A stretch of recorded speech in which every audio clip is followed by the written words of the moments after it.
ಇಲ್ಲಿಯವರೆಗೂ ಚರ್ಚೆ ಆಗ್ತಾ ಇರುವಂಥದ್ದು ಹನಿ ಟ್ರ್ಯಾಪ್. ಅದು ಕೋಲಾಹಲ ಉಂಟು ಮಾಡಿದೆ. ಅವ್ರ ಮೇಲೆ ಇವರು ಆರೋಪ ಮಾಡಿದ್ದಾರೆ, ಇವ್ರ ಮೇಲೆ ಅವ್ರು ಆರೋಪ ಮಾಡಿದ್ದಾರೆ ಅಂತೆಲ್ಲ ಕೇಳಿ ಬರ್ತಾ ಇದೆ. ಆದರೆ ಆರೋಪ ಮಾಡಿದಂಥವ್ರು ದೂರೇ ಕೊಡ್ತಾ ಇಲ್ವಲ್ಲ. ರಾಜ್ಯದಲ್ಲಿ ಹನಿ ಟ್ರ್ಯಾಪ್ ಸುಂಟ್ರಗಾಳಿ ಅಂತಿದ್ದಾರೆ. ಅದು ಯಾವ ಸುಂಟ್ರಗಾಳಿ ರೀ? ದೂರು ಕೊಟ್ಟು ತನಿಖೆ ಮಾಡಿಸಿರ್ತಾನೆ ಸುಂಟ್ರಗಾಳಿ. ಅದೊಂಥರ ಠುಸ್ ಪಟಾಕಿ ಥರ. ಪಟಾಕಿ ಜೋರಾಗಿ ಸದ್ದು ಮಾಡುತ್ತೆ ಅಂತ ಹೇಳ್ಬಿಟ್ಟು ಹಚ್ಚಿದ್ದು ಠುಸ್ ಅಂತ ಕೊಂಡೋಯ್ತು. ಹನಿ ಬಲೆ ಬೀಸಿದವರ ವಿರುದ್ಧ ರಾಜಣ್ಣ ಅವರು ದೂರು ಕೊಡೋದು ಯಾವಾಗ? 6 ತಿಂಗಳಿಂದ ಅಂತ ಹೇಳಿದ್ರು, 1.5 ತಿಂಗಳಿಂದ ಹೇಳಿದ್ರು, ಎವಿಡೆನ್ಸ್ ಇದೆ ಅಂತ ಹೇಳಿದ್ರು, ನಾವು ದೂರು ಕೊಡ್ತೀವಿ ಅಂತ ಹೇಳಿದ್ರು. ಎಲ್ಲ ಕಾಗೆ ಹಾರಿಸ್ಬಿಟ್ರ ಅಂತ, ಕಲರ್ ಕಾಗೆಯನ್ನ. ರಾಜಣ್ಣ ದೂರು ಕೊಡದಿದ್ರೆ ತಲೆದಂಡ ಫಿಕ್ಸ್ ಆಗಿದ್ದಾಗ ತಗೊಳ್ಬೇಕು. ಸುಳ್ಳು ಹೇಳಿದ್ರೆ ಆಗಿದ್ದ ಸದನದಲ್ಲಿ ರಾಜಣ್ಣ ಹನಿ ಟ್ರ್ಯಾಪ್ ಬಾಂಬ್ ಅನ್ನ ಸಿಡಿಸಿದ್ರು. ಹಾಗಿದ್ದಾಗ ಎಲ್ಲವೂ ಕೂಡ ಹೇಳಿದ್ದು ಸುಳ್ಳ, ಬೋಗಸ್ಸ. ಇನ್ಯಾರ್ದೋ ಮೇಲೆ ಕತ್ತಿ ಮಸಿಯುವಂತ ಪ್ರಯತ್ನನ ಅದು. ಹಿರಿಯ ಮಂತ್ರಿಯ ವಿರುದ್ಧ ಸ್ವಪಕ್ಷೀಯರ ಬೇಸರವನ್ನ ವ್ಯಕ್ತಪಡಿಸ್ತಾ ಇದ್ದಾರೆ. ಈಗ ದೂರು ಕೊಡದೇ ಇದ್ರೆ ಹಾಗೆ ಅನ್ಸುತ್ತೆ. ಇಷ್ಟು ದಿನ ದೂರು ಬೇಕಾ?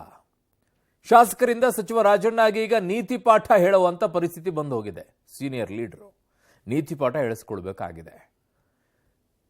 ಸುಮ್ನೆ ಹೋಗಿ ಟ್ರ್ಯಾಪ್ ಆಗ್ತಾರ ಯಾರಾದ್ರೂ ಅನ್ನುವಂಥ ಮಾತನ್ನ ಹಲವರು ಆಡ್ತಾರೆ. ಹನಿ ಬಂದಾಗ ಟ್ರ್ಯಾಪ್ ಯಾಕೆ ಆಗ್ಬೇಕು ಅನ್ನೋದು ಕೆಲವರು ಹೇಳ್ತಾರೆ. ಪಕ್ಷದ ಚೌಕಟ್ಟಿನಲ್ಲಿರಬೇಕು, ಮುಜುಗರ ಮಾಡಬಾರದು ಅನ್ನುವಂಥದ್ದನ್ನು ಹೇಳಿದ್ದಾರೆ.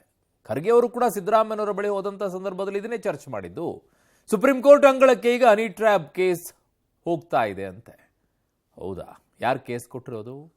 ಡೀಟೇಲ್ ವರದಿ ಇದೆ, ನೋಡ್ಕೊಂಡು ಬನ್ನಿ. ರಾಜ್ಯ ರಾಜಕೀಯದಲ್ಲಿ ಹನಿ ಟ್ರ್ಯಾಪ್ ಹಂಗಾಮ. ಕೈ ಮನೆಯಲ್ಲಿ ಜೋರಾಗುತ್ತಾ? ರಾಣಿ ಜೇನು ಜಟಾಪಟಿ. ರಾಜಣ್ಣ ದೂರು ಕೊಡ್ತಾರಾ ಇಲ್ಲ ತಲೆದಂಡಾನ? ದಿನ ಕಳೆದಂತೆ ರಾಜ್ಯ ರಾಜಕೀಯದಲ್ಲಿ ಹನಿ ಟ್ರ್ಯಾಪ್ ಹಲ್ಚಲ್ ಜೋರಾಗ್ತಿದೆ.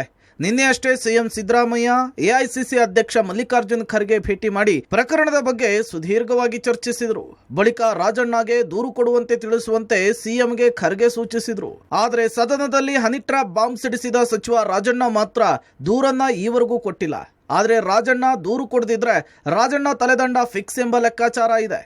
ಒಂದು ವೇಳೆ ರಾಜಣ್ಣ ದೂರನ್ನು ಕೊಟ್ಟು ತನಿಖೆ ನಡೆದಿದ್ದೇ ಆದರೆ ಆರೋಪಕ್ಕೂ ಘಟನೆಗೂ ಹೊಂದಾಣಿಕೆ ಆಗುತ್ತಾ ಎಂಬ ಆತಂಕ ಹುಟ್ಟುಕೊಂಡಿದ್ದು, ರಾಜಣ್ಣ ದೂರನ್ನು ಕೊಟ್ಟರೆ ಸತ್ಯಾಂಶ ಹೊರಬರುತ್ತೆ ಎಂಬ ಲೆಕ್ಕಾಚಾರದಲ್ಲಿ ವಿರೋಧಿ ಬಣ ಇದೆ ಅಂತ ಹೇಳಲಾಗ್ತಿದೆ. ರಾಜಣ್ಣ ಸದನದಲ್ಲಿ ಮಾತನಾಡಿ ಸುಮ್ಮನಾಗಿದ್ದಕ್ಕೆ ಹೈಕಮಾಂಡ್ ಗರಂ ಆಗಿದೆ ಎನ್ನಲಾಗಿದೆ.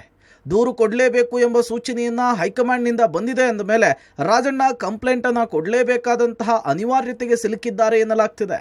ಹನಿ ಟ್ರ್ಯಾಪ್ ಪ್ರಕರಣದಿಂದಾಗಿ ಈಗ ಕಾಂಗ್ರೆಸ್ನಲ್ಲಿ ಹಾವು ಏಣಿ ಆಟ ಆರಂಭವಾಗುವ ಲಕ್ಷಣ ಎದ್ದು ಕಾಣಿಸ್ತಿದೆ. ರಾಜಣ್ಣ ಅವರು ಹನಿ ಟ್ರ್ಯಾಪ್ ಬಗ್ಗೆ ಸದನದಲ್ಲಿ ಮಾತಾಡಿದ್ದು, ಆದರೆ ಇಲ್ಲಿ ತನಕವೂ ಕೂಡ ಕಂಪ್ಲೇಂಟ್ ಅನ್ನು ಕೊಟ್ಟಿಲ್ಲ. ಪರಮೇಶ್ವರ್ ಅವರಿಗೆ ಲಿಖಿತ ದೂರನ್ನು ಕೂಡ ಕೊಟ್ಟಿಲ್ಲ. ಇದು ಕಾಂಗ್ರೆಸ್ನ ಒಳಗಡೆ ಸಾಕಷ್ಟು ಚರ್ಚೆಯನ್ನು ಹುಟ್ಟುಹಾಕಿದೆ. ಈ ನಡುವೆ ಕಾಂಗ್ರೆಸ್ನ ಹೈಕಮಾಂಡ್ ಕೂಡ ರಾಜಣ್ಣ ಅವರ ನಡೆ ಬಗ್ಗೆ ಅಸಮಾಧಾನವನ್ನು ಹೊರಹಾಕಿದೆ ಅಂತ ಹೇಳಲಾಗ್ತಾ ಇದೆ. ಅಂದರೆ ರಾಜಣ್ಣ ಅವರು ಕಂಪ್ಲೇಂಟ್ ಅನ್ನು ಕೊಟ್ಟು ಅದನ್ನು ತಾರ್ಕಿಕ ಹಂತಕ್ಕೆ ತೆಗೆದುಕೊಂಡು ಹೋಗಲಿ ಅನ್ನೋದು ಕೂಡ ಕಾಂಗ್ರೆಸ್ನ ನಾಯಕರ ವಾದ. ಆದರೆ ರಾಜಣ್ಣ ಅವರು ಇಲ್ಲಿ ತನಕ ದೂರನ್ನು ಕೊಡದೇ ಇರೋದು ಏಕೆ ಅನ್ನೋದ್ರ ಬಗ್ಗೆ ಸಾಕಷ್ಟು ಒಂದು ರೀತಿಯಲ್ಲಿ ಚರ್ಚೆ ಆಗ್ತಾ ಇದೆ. ಹಾಗಾಗಿ ರಾಜಣ್ಣ ಅವರು ಗುರುವಾರ ಡೆಡ್ಲೈನ್ ಕೊಟ್ಟಿದ್ದಾರೆ. ಗುರುವಾರ ಆದರೂ ಒಂದು ವೇಳೆ ಕಂಪ್ಲೇಂಟನ್ನು ಕೊಟ್ಟರೆ ಅಲ್ಲಿ ಯಾರು ಈ ಒಂದು ಹನಿ ಟ್ರ್ಯಾಪನ್ನು ಮಾಡಿಸಿದವರು ಅನ್ನೋದು ಪತ್ತೆ ಹಚ್ಚೋದಕ್ಕೆ ಸುಲಭ ಆಗುತ್ತೆ ಅನ್ನೋದು ಕೂಡ ಕಾಂಗ್ರೆಸ್ನ ನಾಯಕರ ಲೆಕ್ಕಾಚಾರ. ಹಾಗಾಗಿ ಇದು ಕಾಂಗ್ರೆಸ್ನ ಬುಡಕ್ಕೆ ಬರುವಂಥ ಸಾಧ್ಯತೆಯೂ ಕೂಡ ಇದೆ ಅನ್ನೋ ಮಾತುಗಳು ಕೂಡ ಕೇಳಿ ಬರ್ತಾ ಇದೆ. ಹಾಗಾದರೆ ರಾಜಣ್ಣ ಅವರು ದೂರನ್ನು ಕೊಡ್ತಾರಾ? ಹೈಕಮಾಂಡ್ನ ಮನವೊಲಿಕೆ ಹೇಗೆ ಮಾಡ್ತಾರೆ? ಎಲ್ಲವನ್ನು ಕೂಡ ಕಾದು ನೋಡಬೇಕಾಗಿದೆ. ರಾಜಣ್ಣ ಬೆಂಬಲಕ್ಕೆ ನಿಂತ 3 ಮಂತ್ರಿಗಳು. ದೂರಿಗೂ ಮುನ್ನ ಆಪ್ತರೊಂದಿಗೆ ರಾಜಣ್ಣ ಸಮಾಲೋಚನೆ. ಹನಿ ಟ್ರ್ಯಾಪ್ ಪ್ರಕರಣದಲ್ಲಿ ರಾಜಣ್ಣ ಇನ್ ಡೇಂಜರ್ ಎಂಬ ಲೆಕ್ಕಾಚಾರದಲ್ಲಿರುವ ಆ 3 ಸಚಿವರು ರಾಜಣ್ಣ ಬೆಂಬಲಕ್ಕೆ ನಿಲ್ಲುವ ಸಾಧ್ಯತೆ ಇದೆ ಅಂತ ಹೇಳಲಾಗ್ತಿದೆ. ದೂರು ಕೊಡುವ ಮೊದಲು ಆಪ್ತ ಸಚಿವರ ಜೊತೆಗೆ ಸಭೆ ನಡೆಸಲಿಕ್ಕೆ ಸಚಿವ ರಾಜಣ್ಣ ಮುಂದಾಗಿದ್ದಾರೆ. ಬುಧವಾರ ಅಥವಾ ಗುರುವಾರ ಬೆಂಗಳೂರಿನಲ್ಲಿ ಆಪ್ತ ಸಚಿವರ ಜೊತೆಗೆ ಸಚಿವ ರಾಜಣ್ಣ ಸಭೆ ನಡೆಸುವ ಸಾಧ್ಯತೆ ಇದೆ.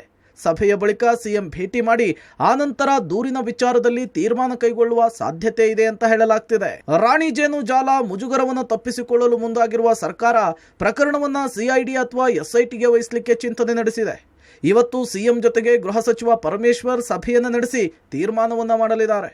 ಈ ಬಗ್ಗೆ ಪ್ರತಿಕ್ರಿಯೆ ಕೊಟ್ಟ ಗೃಹ ಸಚಿವ ಪರಮೇಶ್ವರ್, ರಾಜಣ್ಣ ದೂರು ಕೊಡದೆ ನಾನೇನು ಮಾಡಲಿ? ಎಫ್ಐಆರ್ ಆಗದೆ ತನಿಖೆಯನ್ನು ಕೊಡ್ಲಿಕ್ಕೆ ಬರೋದಿಲ್ಲ. ರಾಜಣ್ಣ ಏನು ಮಾಡ್ತಾರೋ ನೋಡೋಣ ಅಂತ ಹೇಳಿದ್ದಾರೆ. ಬಟ್ ನೀವು ದೂರನ ನಿರೀಕ್ಷೆ ಮಾಡ್ತಾ ಇದ್ದೀರಾ ಸರ್? ಕೊಡಬೇಕಲ್ಲ, ಅವರು ಕೊಟ್ಟರೆ ತಾನೇ ನಾವು ಕಾಸ್ ಆಫ್ ಆ್ಯಕ್ಷನ್ ಬೇಕಲ್ಲ.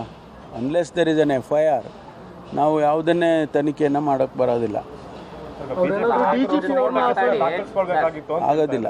ಎಫ್ಐಆರ್ ಇಲ್ಲದೆ ನಾವು ಯಾವ ಸುವಮೋಟನೂ ಮಾಡೋಕ್ಕೆ ಬರೋಲ್ಲ. ನೆನ್ನೆ ಎಲ್ಲ ಜೊತೆಯಲ್ಲೇ ಇದ್ದು ಫಂಕ್ಷನ್ನಲ್ಲಿ ಏನು ಹೇಳಿಲ್ಲ. ಅಲ್ಲ ಸರ್, ಇದು ಹಿಂಗೆ ರಾಜಕೀಯವಾಗಿ ಒಂಥರ ಹೋಗ್ಬಿಡುತ್ತಾ ಅಂತ ಸರ್, ತಾರ್ಕಿಕ ಅಂತ ಕಾಣಲ್ವಾ ಇದು?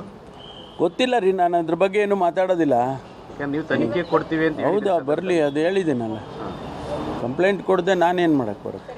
ರಾಜ್ಯ ರಾಜಕೀಯದಲ್ಲಿ ರಾಣಿ ಜೇನಿನ ಉಪಟಳ ತುಂಬಾ ಹೆಚ್ಚಾಗಿದೆ. ಯಾಕೆಂದ್ರೆ ರಾಣಿ ಜೇನು ವಿಚಾರಕ್ಕೆ ಸಂಬಂಧಪಟ್ಟಂತೆ ಇನ್ನೂ ಕೂಡ ಸಾಕಷ್ಟು ಪ್ರಕ್ರಿಯೆಗಳು ನಡೀತಾ ಇದ್ದಾವೆ. ಆದರೆ ಇದುವರೆಗೂ ಕೂಡ ಹನಿ ಟ್ರ್ಯಾಪ್ಗೆ ಒಳಗಾದಂಥ ರಾಜಣ್ಣ ದೂರನ್ನ ಕೊಟ್ಟಿಲ್ಲ. ದೂರನ್ನ ಕೊಡದೇ ಇರೋ ಹಿನ್ನೆಲೆಯಲ್ಲಿ ದೂರನ್ನ ಕೊಟ್ಟಿದ ತಕ್ಷಣವೇ ನಾವು ತನಿಖೆಯನ್ನು ಮಾಡ್ತೀವಿ ಅಂತೇಳಿ ಕೂಡ ಪರಮೇಶ್ವರ್ ಅವರು ಹೇಳ್ತಾ ಇದ್ದಾರೆ. ಬಹುತೇಕ SITಯನ್ನು ರಚನೆ ಮಾಡಿ ತನಿಖೆ ಮಾಡಿಸಲಿಕ್ಕೆ ಮುಂದಾಗುವಂಥ ಸಾಧ್ಯತೆಗಳು ಕೂಡ ಸದ್ಯಕ್ಕೆ ಇರುವಂಥದ್ದು. ಒಟ್ಟಿನಲ್ಲಿ ರಾಜಣ್ಣ ಯಾವತ್ತು ದೂರ ಕೊಡ್ತಾರೆ ಏನು ಅನ್ನೋದ್ರ ಬಗ್ಗೆ ಕೂಡ ಸಾಕಷ್ಟು ಕುತೂಹಲವನ್ನು ಮೂಡಿಸಿರುವಂಥದ್ದು. ರಾಜಣ್ಣ ವಿರುದ್ಧ ಸ್ವಪಕ್ಷದಲ್ಲೇ ಹೆಚ್ಚಾದ ಅಸಮಾಧಾನ. ನಿನ್ನೆ AICC ಅಧ್ಯಕ್ಷ, ಇವತ್ತು ಶಾಸಕ ಬೇಸರ. ರಾಜಣ್ಣ ಹನಿ ಟ್ರ್ಯಾಪ್ ಯತ್ನ ಕೇಸ್ ಬೆಳಕಿಗೆ ಬಂದಾಗಿನಿಂದ ಸಚಿವರ ವಿರುದ್ಧ ಸ್ವಪಕ್ಷದಲ್ಲಿಯೇ ಅಸಮಾಧಾನ ಹೆಚ್ಚಾಗ್ತಿದೆ. ನಿನ್ನೆ ಸಿಎಂ ಭೇಟಿ ವೇಳೆ ಖರ್ಗೆ ಸಹ ಸಚಿವ ರಾಜಣ್ಣ ವಿರುದ್ಧ ಗರಂ ಆಗಿದ್ರು. ಇವತ್ತು ಶಾಸಕ ರಂಗನಾಥ್ ಮಾತನಾಡಿ ಅಸಮಾಧಾನ ಹೊರಹಾಕಿದ್ದಾರೆ. ಪಕ್ಷ ತಾಯಿ ಇದ್ದ ಹಾಗೆ, ಪಕ್ಷಕ್ಕೆ ಮುಜುಗರ ಮಾಡಬಾರ್ದು. ವಿರೋಧ ಪಕ್ಷದವರಿಗೆ ನಾವು ಆಹಾರ ಆಗಬಾರ್ದು. ನಮ್ಮಲ್ಲಿ ಶಿಸ್ತಿರಬೇಕು. ಕಾರ್ಯಕರ್ತರು ಕಷ್ಟಪಟ್ಟು ಪಕ್ಷವನ್ನ ಅಧಿಕಾರಕ್ಕೆ ತಂದಿದ್ದಾರೆ. ಸಚಿವ ಸ್ಥಾನ ಸಿಗೋದು ಅದೃಷ್ಟವಿದ್ದಂತೆ. ಮಂತ್ರಿಗಿರಿ ಸಿಕ್ಕಾಗ ಜನರಿಗೆ ಕೆಲಸ ಮಾಡಬೇಕು ಅಂತ ಬೇಸರ ಹೊರಹಾಕಿದ್ದಾರೆ. ನಾವೆಲ್ಲ ಜನರಿಂದ ಆಯ್ಕೆ ಆಗಿದ್ದೀವಿ ರೀ. ಅವ್ರೇನು ಅಪೇಕ್ಷೆ ಪಡ್ತಾರೆ ಆ ದಿಕ್ಕಲ್ಲಿ ಹೋಗ್ಬೇಕ್ರಿ. ನಿಮ್ದು ಏನಾರು ಸಮಸ್ಯೆ ಇದ್ರೆ ಚೌಕಟ್ಟು ಏನು ನಮ್ಮ ಪಾರ್ಟಿಗಳ ಚೌಕಟ್ಟಲ್ಲಿ ಕೂತ್ಕೊಂಡು ಮುಖ್ಯಮಂತ್ರಿಗಳು ಸಮರ್ಥರಿದ್ದಾರೆ, ಅವ್ರ ಹತ್ರ ಹೇಳ್ಕೊಳ್ಳಿ. ಇವತ್ತೇನು ಬೇರೆಯವ್ರ ಹೇಳಿಕೆಗಳಿಗೆಲ್ಲ ನಾವು ಪುನಃ ಅದು ಹೇಳಿಕೆಗಳು ಕೊಡ್ಕೊಂಡು ಜನರಿಗೆ ಬೇಸರ ಮಾಡಬಾರ್ದು ರೀ. ಪಾರ್ಟಿಗೆ ಮುಜುಗರಗಳು ಆಗಬಾರ್ದು. ಪಾರ್ಟಿ ಶಿಸ್ತಲ್ಲಿ ಹೋಗ್ತಾ ಇರಬೇಕು. ಪಾರ್ಟಿ ಇದ್ರೇ ಒಂದು ಸೇವೆ ಮಾಡಲಿಕ್ಕೆ ಅವಕಾಶ. ಸರ್ಕಾರ ಪಾರ್ಟಿ, ನಮ್ಮ DK ಶಿವಕುಮಾರ್ ಸಾಹೇಬ್ರು ಯಾವಾಗಲೂ ಹೇಳ್ತಿರ್ತಾರೆ ಪಾರ್ಟಿ ತಾಯಿ ಇದ್ದಂಗೆ ಅಂತ. ಸೊ ಆ ಚಿಂತನೆಯಲ್ಲಿ ನಾವಿದ್ದೀವಿ. ರಾಜಕಾರಣ ಅಂದಾಗ ನಾನಾ ಥರ ವಿಚಾರಗಳಲ್ಲಿ ಕೊಟ್ಟಾಕೋದು, ಆಲೋಚನೆ ಮಾಡಿ ಸ್ಟ್ರಾಟಜಿಗಳು ಮಾಡೋದೆಲ್ಲ ಇರುತ್ತೆ. ಬಟ್ ಅದಕ್ಕೆಲ್ಲ ಹ್ಯಾಂಡಲ್ ಮಾಡೋಕ್ಕೆ ನಮ್ಮ ಅಧ್ಯಕ್ಷರು DK ಶಿವಕುಮಾರ್ ಸಮರ್ಥರಿದ್ದಾರೆ. ನನಗೆ ಇಷ್ಟೇ ರೀ, ನಾನೊಬ್ಬ ಶಾಸಕನಾಗಿ ಇದೊಂದು ಭಾಗ್ಯ. ಇದು ಸಚಿವರಾಗದೇ ಒಂದು ಭಾಗ್ಯ.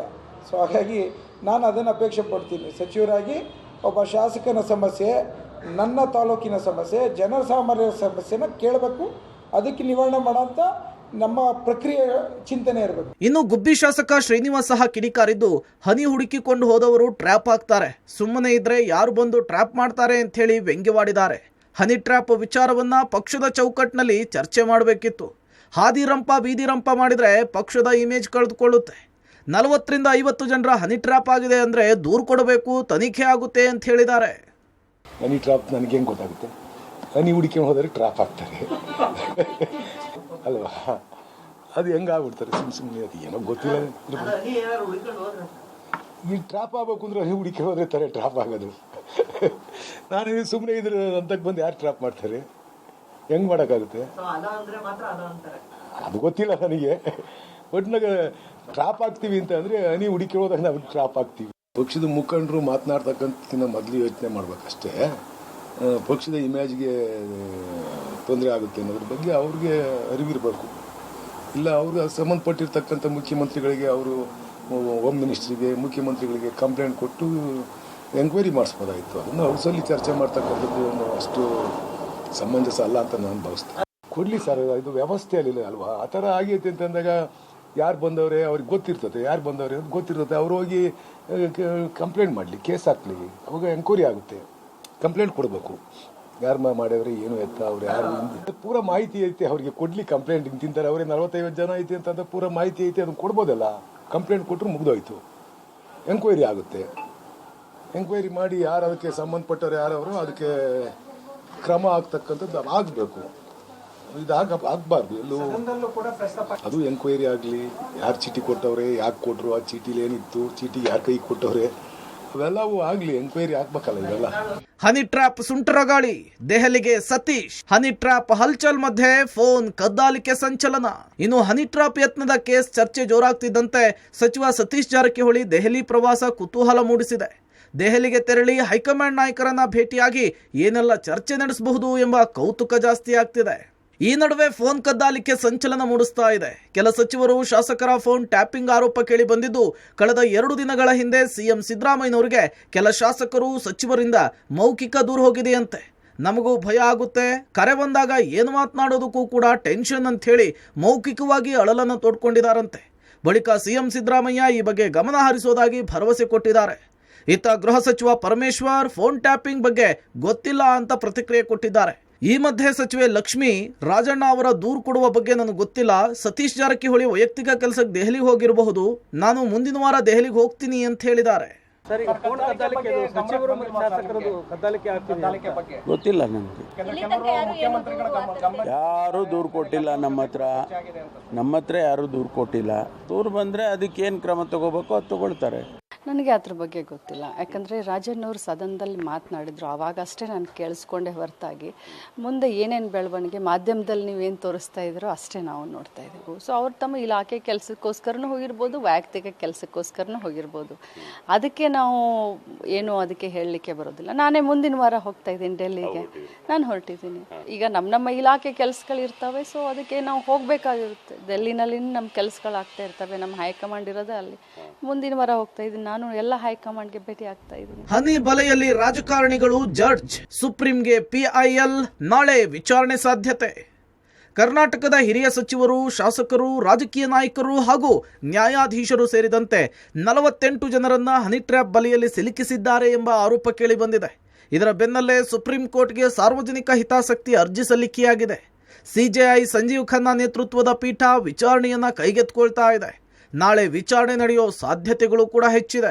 ರಾಜ್ಯದ ಸಚಿವರು, ಶಾಸಕರು ಮತ್ತೆ ಹಿರಿಯ ರಾಜಕಾರಣಿಗಳು ಸೇರಿದಂತೆ ನ್ಯಾಯಾಧೀಶರನ್ನ ಹನಿ ಟ್ರ್ಯಾಪ್ನಲ್ಲಿ ಸಿಲುಕಿಸಲಾಗಿದೆ ಅನ್ನುವಂಥ ಆರೋಪ ಕೇಳಿಬಂದಿತ್ತು. ಈ ಆರೋಪದ ಬೆನ್ನಲ್ಲೇ ಈಗ ಸಾರ್ವಜನಿಕ ಹಿತಾಸಕ್ತಿ ಅರ್ಜಿ ಒಂದು ಸುಪ್ರೀಂ ಕೋರ್ಟ್ಗೆ ದಾಖಲಾಗಿದ್ದು, ಇವತ್ತು ಈ ಒಂದು ಅರ್ಜಿಯ ವಿಚಾರಣೆ ನಡೆಸಬೇಕು ಅಂತ ಪ್ರಸ್ತಾಪವನ್ನ ಮಾಡಲಾಯಿತು. ಪ್ರಕರಣದ ವಿಚಾರಣೆ ನಡೆಸಿದಂತಹ ಮುಖ್ಯ ನ್ಯಾಯಮೂರ್ತಿ ಸಂಜೀವ್ ಖನ್ನಾ ಈ ಬಗ್ಗೆ ನಾಳೆ ವಿಚಾರಣೆ ನಡೆಸೋದಾಗಿ ಹೇಳಿದ್ದಾರೆ. ಒಟ್ಟಾರೆ ರಾಜ್ಯದ ರಾಜಕೀಯದಲ್ಲಿ ಹನಿ ಟ್ರ್ಯಾಪ್ ಅಗ್ನಿಕುಂಡ ತನ್ನ ಜ್ವಾಲೆಯನ್ನ ಉಗುಳ್ತಾ ಇದ್ದು, ಮುಂದಿನ ದಿನಗಳಲ್ಲಿ ಜ್ವಾಲೆಯ ಬಿಸಿ ಯಾರ್ಯಾರಿಗೆ ತಟ್ಟುತ್ತೋ ಕಾದ್ ನೋಡ್ಬೇಕಿದೆ. News desk, public TV.